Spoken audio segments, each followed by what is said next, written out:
Hello, my name is Taisha Watson, and this is the Smoking Cessation presentation for Nursing 444 Lab.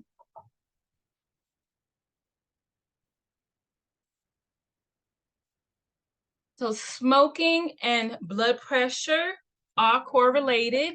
Smoking can increase your blood pressure and your pulse immediately once you start smoking. And it takes about 20 minutes for your blood pressure and pulse to go back to normal. Smoking can increase your risk for a stroke and for a heart attack.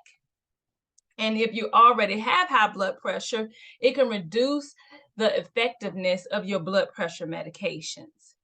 Smoking harms your blood vessel walls and speeds up the process of hardening your arteries, which also increases your blood pressure.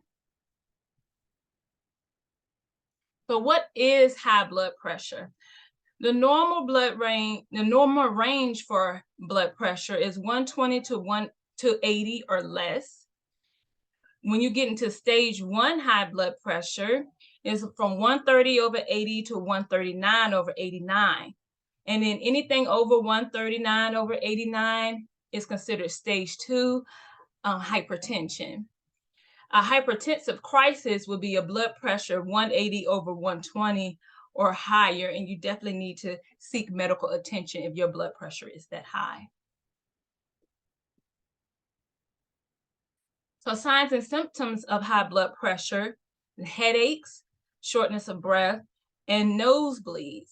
But for most people, high blood pressure has no signs or symptoms. That's why it has a nickname called the silent killer. Most people can go for years without even knowing that their blood pressure is elevated.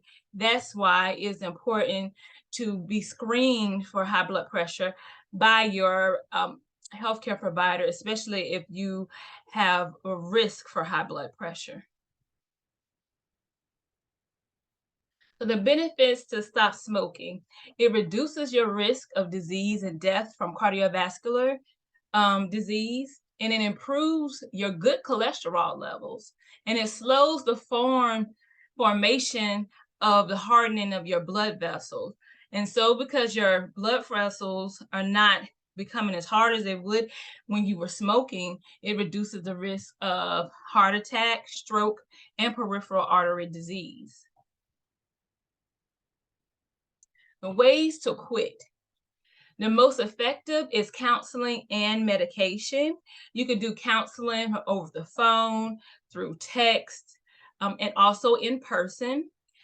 Different medications such as Chantix and Wellbutrin has also increased the chances of quitting smoking for good. With Chantix, of course, there is a lot of literature that there can be side effects for it. So you definitely want to discuss with your pharmacist and your healthcare provider before starting Chantix to make sure that it's the medication for you. Also, nicotine replacement therapy, such as Nicorette gum, Nicoderm patches, nicotine lozenges that also have nicotine nasal spray. It will also help with increasing your chances of quitting smoking. The most affordable is telephone counseling.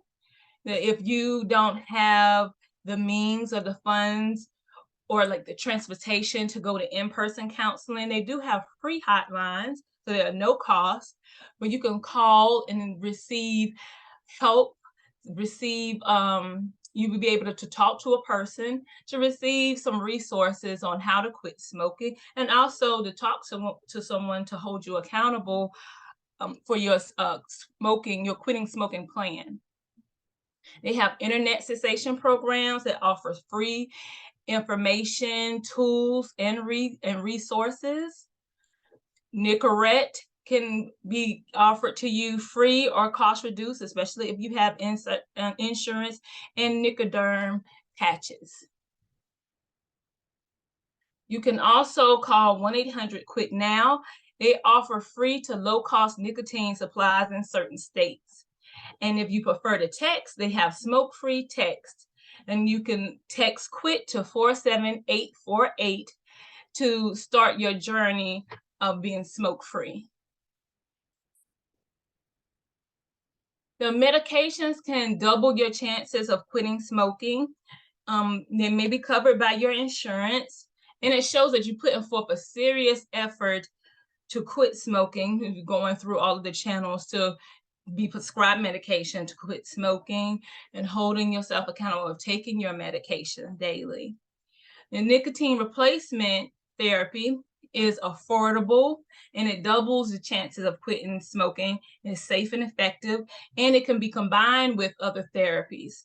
So you can take your nicotine patch and have it on daily, but you also can chew some gum when you start to have cravings and urges. Now, a lot of people think that with nicotine replacement therapy, you can only use one product. If you have the patch, you can't use gum or lozenges, but you actually can use them in combination. So the patch can be your long-term, your extended effect nicotine replacement. But if it's not enough and you start having urges throughout the day, you could use the lozenges, you can use the gum to curb those cravings. Nicotine replacement therapy also isn't expensive. You can find it in most drugstores, and you also can find it in the grocery store in the medication aisle. Of course, if you have any concerns about starting nicotine replacement therapy, you can discuss it with your healthcare provider, but it usually is safe for everyone to use. Thank you so much, and you have a good day.